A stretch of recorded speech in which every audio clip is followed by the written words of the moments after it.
घेण्याशिवाय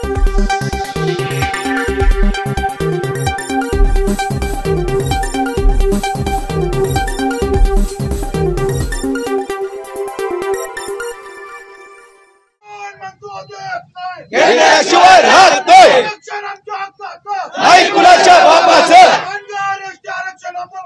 झालीच पाहिजे घेण्याशिवाय राहत नाही।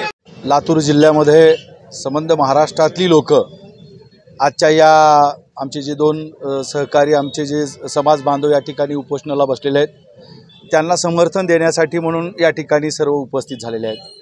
आणि याच्या संदर्भामध्ये आता हाके साहेबांनी सांगितल्याप्रमाणे एक मोठी व्यापक बैठक झाली आहे। एक संघर्ष समिती म्हणून या ठिकाणी आज व्यापक संघर्ष समिती स्थापन झालेली आहे आणि याच्या नंतरचा जो लढा ही संघर्ष समितीच्या माध्यमातून नियोजन कशा पद्धतीचं असलं पाहिजे ही संघर्ष समिती ठरवणार आहे। आता संघर्ष समितीने हे ठरवलं आहे की 4 तारखेला या जिल्ह्यामध्ये या चौकामध्ये अहिल्यादेवी होळकर चौकामध्ये चक्काजाम होणार आहे आणि याची जर सरकारने दखल नाही घेतली तर नक्कीच येणाऱ्या काळामध्ये याचं स्वरूप तुम्हाला उग्र धारण केल्यासारखं दिसणार आहे। आता अधिवेशन चालू आहे आणि अधिवेशनामध्ये हा प्रश्न उपस्थित होत नाही।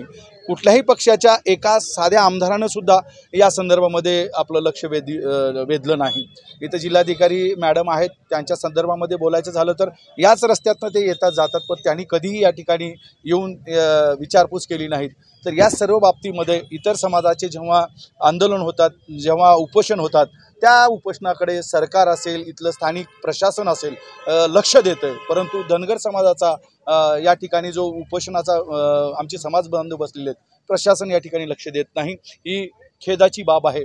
आणि म्हणून येणाऱ्या 4 तारखेला 10 वाजता या ठिकाणी चक्काजाम होणार आहे। मोठ्या स्वरूपामध्ये जिल्ह्यातली सर्व लोक या ठिकाणी येणार आहेत आणि दुसरा टप्पा असणार आहे तो महाराष्ट्रामध्ये, सर्व महाराष्ट्रामध्ये याचं स्वरूप कशा पद्धतीचं असेल ही संघर्ष समिती ठरवणार आहे।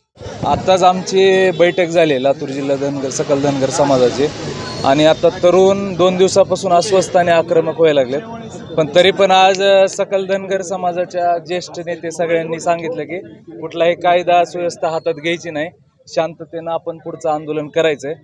आज तरुण एवढे आक्रमक झालेत आणि ह्याचं तुम्हाला परवा दिवशीपासून इथं रस्ता रोको होणार आहे आणि त्याच्यानंतर पुन्हा तालुका वाईज आणि गाव वाईज ही लोन पसरणार आहे। आता धनगर समाजाचे तरुण गप्प बसणार नाहीत।